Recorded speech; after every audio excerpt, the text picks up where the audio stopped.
You got to put this part in because that part's going to cut over around that part, and you can't have that one in there because this is going to run over to that. There's a lot of this. Got to do things in order and got to do them in a sequence that makes them come together.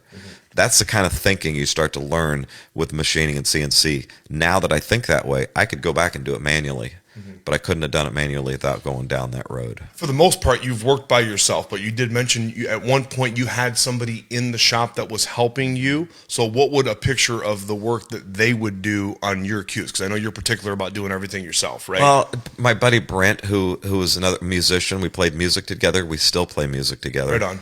We've been writing songs together and been in the band for 30 years together. And he's a bass player and you know, my best friends. And he pretty much did all the prep work, of course, all the turning of shafts and turning things down, getting all the work you got to do, all the work you got to build of inventory of wood piled up that you're not going to get to for a year, you know, all of that stuff. And he would do the finish work. He did really good finish work. He never really learned. He didn't ever really learn how to wrap cues. You know, he'd put the rings on shafts and stuff like that, and put on the ferrules and all that finish work on a. He built shafts top to bottom. This was a good friend of yours before he came in the shop. He was a musician that I played with before he came into the shop. Was there ever any type of, you know, obviously people have their reservations about their pertinent information and the things and stuff like that? Because he was the perfect employee because he had no intentions of ever making cues or going into business or branching out on his own. He was just doing like kind of like with the blinders on like a horse, what you told him to do. He wasn't looking at the big scope. He's a musician from top to bottom. He plays guitar in my band. We've been writing songs together for 30 years. We've got 6 records out of all original material and working on more of them right now.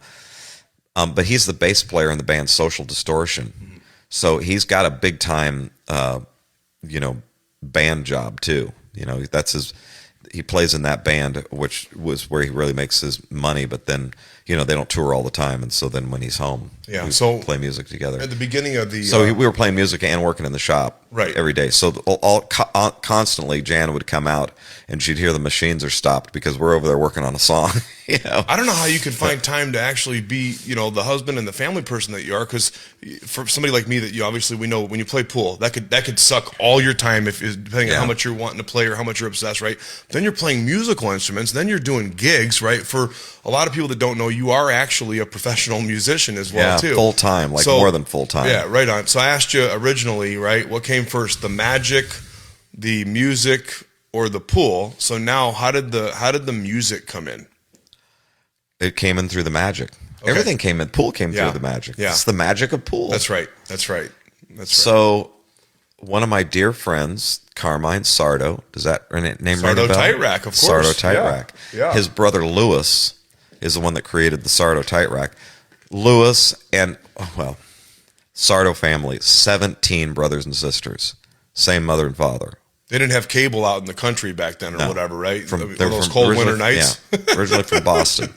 They lived out in California, 17 brothers and sisters, almost all of them in the upholstery business. Right on. So they do auto upholstery, home upholstery, theater upholstery.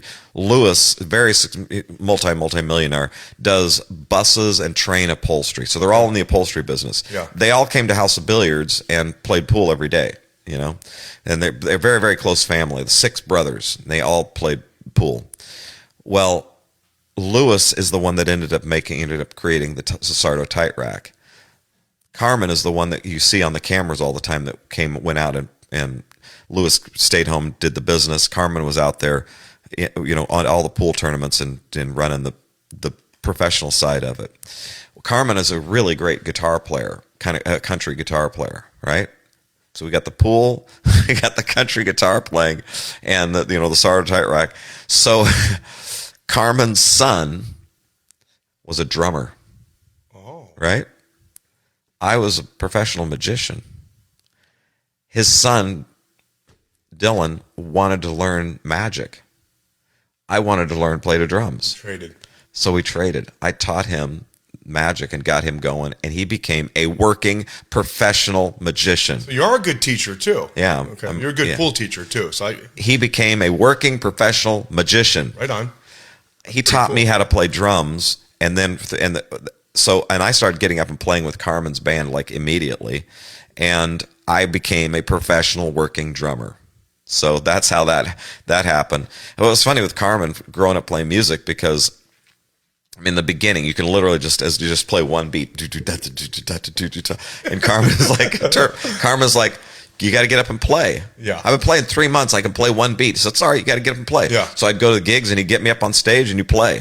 You know, so when you're a gifted and talented person, there's certain things you're really good at, and then there's certain things that just come natural to you, right? Like we've talked before off camera about how certain pool players could play with a broomstick, right? Where some people, they might have to work at it a lot harder, to say the least. So what came easier or more natural to you? The music, the magic, or the pool? Or the cube building? Okay. I actually, that's an important question. You know what came most naturally to me? Nothing. Okay. I don't really feel like I'm a particularly talented person. I think probably my best talent is I learned how to learn. So I've done a lot of things at a high level because I've learned how to get better. And probably the most important thing is I've been absolutely willing to show my ass and look like an idiot. And you have to be willing to do that. You got to be willing to get up on stage and fail in front of everybody. And I've done that. I've done it in cue making, I've done it in pool, I've done it in everything. You know, there's always an argument, discussion about great players, great pool players. Most of them, I think you can always see it in the first couple years that they play. 2 years into it, you can see it. They're going to be great. They've just progressed way too fast. Things have come easy for them, and they just reek with talent. I was not that person. I had to work at it for everything I've gotten, you know, and the cue making, I had to work at it. Everything. I think I just learned how to learn, you know, and Like more you than, like I mentioned- say, and I'm willing to just look like an idiot. Well, you mentioned like with the magic, right? So Yeah. once you had access to the information, Right. you would just absorb the information, right? Yeah, you know what? That's something that I've thought a lot about is maybe getting lucky to be around the real work. And then you can absorb it. Maybe you just get lucky to be around the real stuff, or maybe I've developed a sense of knowing when I'm around the real thing. I always tell people, and you've heard this before because it's pretty cliche, right? And I believe you would agree with me on this, that we are, in fact, the exact divided sum of the people that we choose to closely surround ourselves by, right? And so you're a product of your environment, right? You learn, you earn.